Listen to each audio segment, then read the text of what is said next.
আল্লাহ তাআলা বলেন সব মানুষের মৃত্যু একরকম হবে না।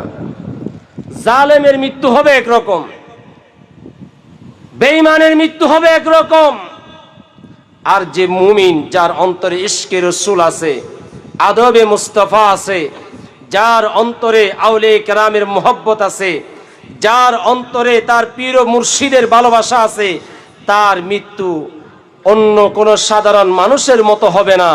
তার মৃত্যু হবে শানদার, আল্লাহর তরফ থেকে জান্নাতের শুভ সংবাদ নিয়ে আল্লাহ তাদেরকে মৃত্যুর সুধাপান করাবেন। জোরে বলুন সুবহানাল্লাহ। কারণ কুরআনুল কারীম সেটা সাক্ষ্য দিচ্ছে।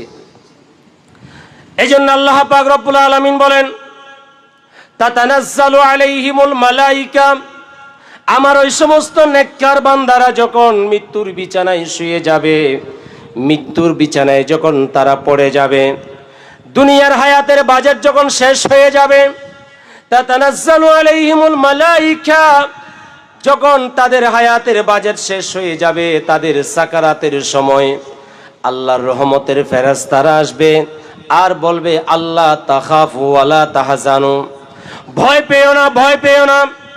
রহমতের ফেরেশতারা বলবে হে আল্লাহর মকবুল বান্দা, জন্মের পরে কালিমা পড়ার পর থেকে মৃত্যুর আগ পর্যন্ত তুমি ঈমান ইসলামের উপর মজবুত ছিলে, মানুষকে হেদায়েতের পথ দেখিয়েছিলে।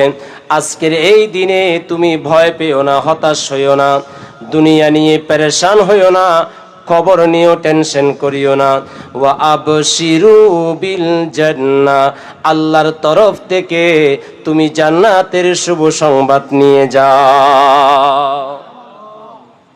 বিশ্বাস আছে না নাই? জোরে বলেন বিশ্বাস আছে না নাই? মুমিনের মৃত্যু সাধারণভাবে হবে না, মুমিনের মৃত্যু হবে শানদারভাবে। যেমন কুরআনুল কারীমে দেখা যায় কিছু মানুষের মৃত্যু আসলে ভয় পেয়ে যাবে, গাবড়ে যাবে। কিছু মানুষের কাছে যখন মালাকুল মউত এসে যাবে, দুনিয়ার মধ্যে বিশাল সম্পদের মালিক ছিল, ক্ষমতার মালিক ছিল, শৌর্য বীর্যের অভাব ছিল না, জীবনে কোনোদিন আল্লাহর রাস্তায় দ্বীনের জন্য, মাযহাবের জন্য, ঈমান ইসলামের জন্য, তরিকতের জন্য 5টা পয়সা খরচ করে নাই। তাদের কাছে যখন মালাকুল মউত আসবে, আল্লাহকে তারা তখন প্রশ্ন করবে লাউলা আখারতানি ইলা আজালিন করিব, বলবেন আল্লাহ এত তাড়াতাড়ি আমাদের কাছে মৃত্যু পাঠাইলা, মালাকুল মউত পাঠাইলা, যদি একটুখানি সময় দিতা, তুমি আল্লাহ যত সম্পদ দান করেছো সব কিছু তোমার রাস্তায় দান করে আমি একজন ভালো মানুষ হয়ে যেতাম। উচ্চ আওয়াজে বলুন নাউজুবিল্লাহ। তখন কি কেউ চাইলেও আর ভালো মানুষ হতে পারবে?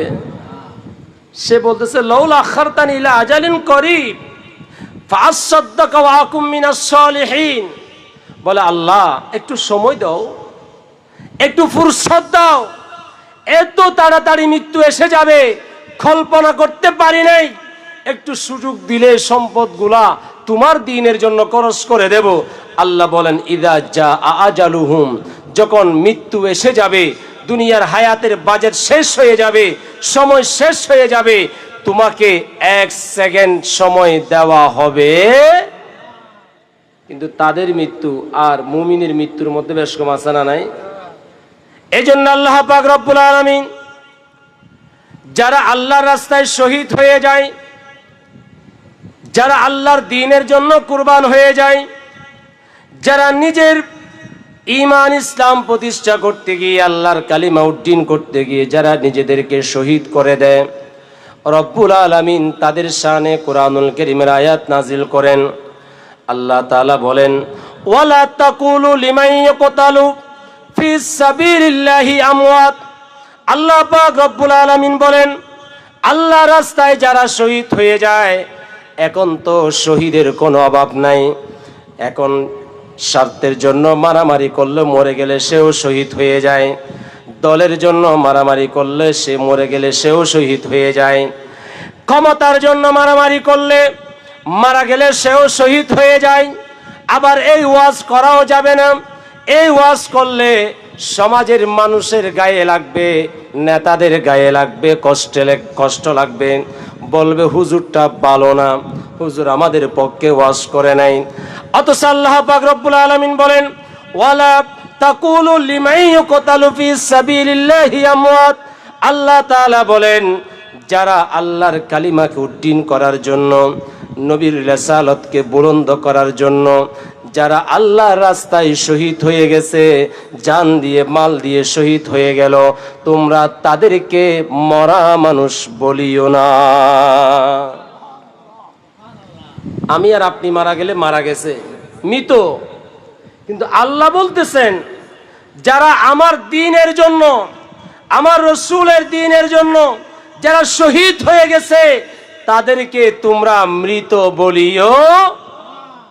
আল্লাহ বলতেছেন, বাল আহয়াউন, বরং তারা জীবিত, ওয়ালাকিন লা ইয়াশউরুন, বরঞ্চ এটা তোমরা বুঝতেই পারো না। জোরে বলুন সুবহানাল্লাহ।